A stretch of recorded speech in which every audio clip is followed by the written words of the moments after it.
Man discovers his brother's horrifying secret. Put the knives away. Kill me. No. I know that I can't reach you from here, but I can't throw the knives. No, don't do that, sir. Just kill me. And we're doing it for the families of the victims. Victims? When the police in Albuquerque, New Mexico responded to a domestic dispute on April 6, 2020, they had no idea that they were about to make contact with a criminal who was hiding a horrific secret. In fact, it would take another year before they realized the appalling extent of the perpetrator's crimes. And I tried to be nice, and they never appreciated it. The following report is based on police records, and the footage has never been seen before until now. The police became involved after they received several urgent calls from a woman named Cynthia, who reported that her nephew, 52-year-old Paul Apodaca, had beaten her violently after a brief argument. Despite her injuries, Cynthia managed to barricade herself and her 96-year-old mother Alvina in the back bedroom, where they now waited for rescue. The first police on scene were greeted with an alarming sight. Someone's coming to the door, dude. I think it's the nephew.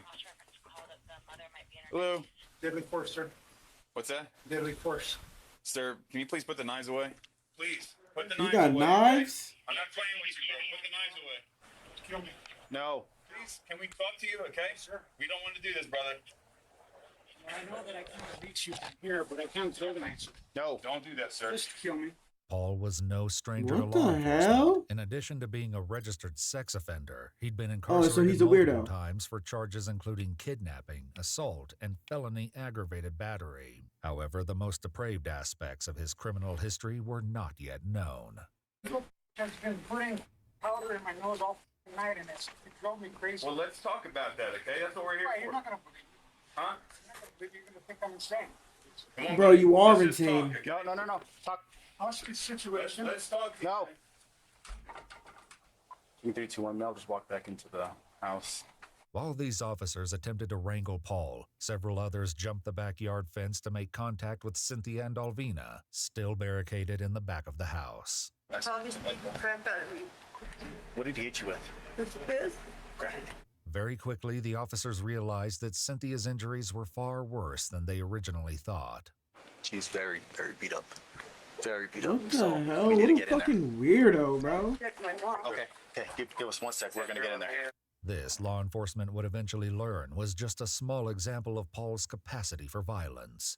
At the moment, the officers didn't yet know how far Paul was willing to go. Several police officers had entered the room Cynthia and Alvina were in, prepared to defend them if necessary. Despite the danger Paul posed, his grandmother Alvina was determined to ensure his safety, even at the expense of her own well-being. You need to go outside. They can't get medical attention until you step out the front. Okay. So go out the front door now with your hands up and empty. We're not messing around. I need you to stick to me and look me in the eyes with this. You need to go to the front door. I don't want you to hurt my grandson. Aww. Good man. Go to the front, Paul. For God's sake, he's mental. Did he hit you? My grandson. Since Paul was blocking the main exit, the officers called the fire department, requesting a ladder to rescue the hostages through the window. This would prove to be easier said than done, especially when a new complication arose outside when another family member rushed to the scene in an emotional state. Oh my I god. know. My grandma can't climb through that fucking ladder back there. I know. That's why we put a couple officers in there. Just shoot him. Shoot him. I don't care. That's my cousin. Oh. Kill Your him. car? Yes. Please wait inside your car. I Oh can't. wow. That's my grandma. That's my grandma. I get that, but you need to wait inside your car. I called you guys and I sat here But and I right waited now, you're 3 taking our hours. attention off of this. Then and go onto do your you. job. I'm not Go doing sit in your car. You too. Luckily, the police Oh. managed to convince Cynthia to climb down the ladder. She was later taken to the hospital for medical attention and would tell a harrowing tale of how she got her injuries and the steps she took to protect her mother. So were you afraid that he was going to kick down the door? Yeah, well, I didn't know what he was crazy beating me like, I told you never to tell me nothing. Don't ever tell me what to do. Oh, please, Grandma. Grandma, you're gonna give her a heart attack. Oh, yes, I know, I seen that one. And then I like kind of like pushed him and I didn't Mom, are you okay? Mom, please get up. And that's when he like freaked out and he like got her, Grandma, and don't touch me. Grandma, you okay? Don't touch me, she put her. And that's when I jumped up. Still at the scene, the next priority was getting Alvina out to join Cynthia as the officers tried to persuade her to leave. Okay, ma'am. In order for us to help him, we have to get you out. Nope.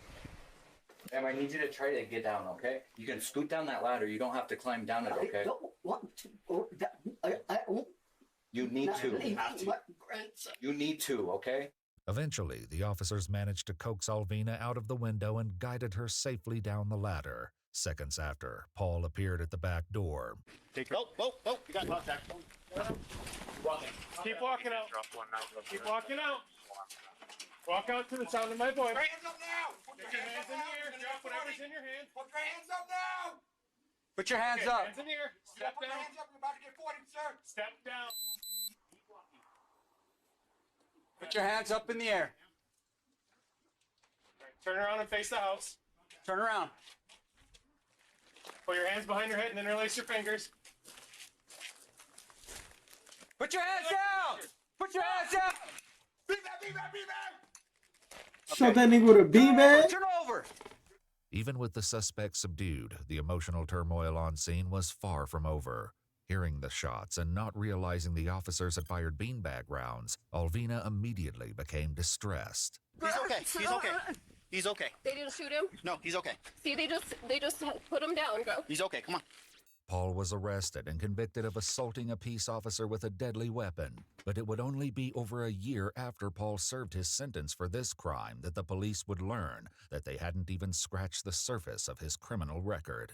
More chilling details about events connected to several 30-year-old cold cases were about to surface. On July 20th, 2021, over a year after the assault on Cynthia, Paul was spotted wandering around outside a children's psychiatric hospital. He was arrested as there was a felony warrant out for violating probation. Yet again, this was nothing compared to the bombshell Paul was about to drop. Got air conditioning back there, Paul? Why not? What'd you do? What? Why not?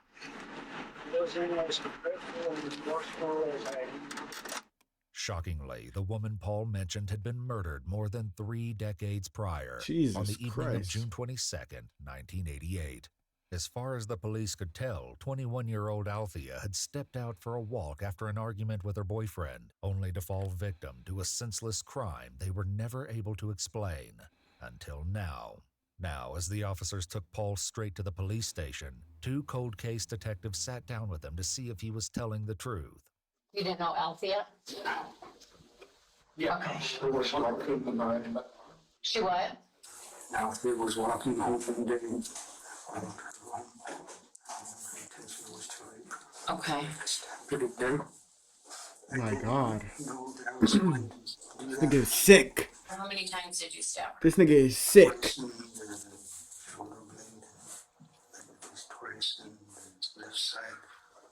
According to police reports from 1988, a neighbor heard Althea scream. She called the police as the attacker fled and Althea collapsed. Police and rescue units were immediately dispatched, but tragically, their efforts were not enough to save Althea, who soon passed away in the hospital. Several witnesses were able to describe the suspect, and a composite sketch was published in the local newspaper. Unfortunately, this didn't lead to any substantial leads, and the case eventually went cold.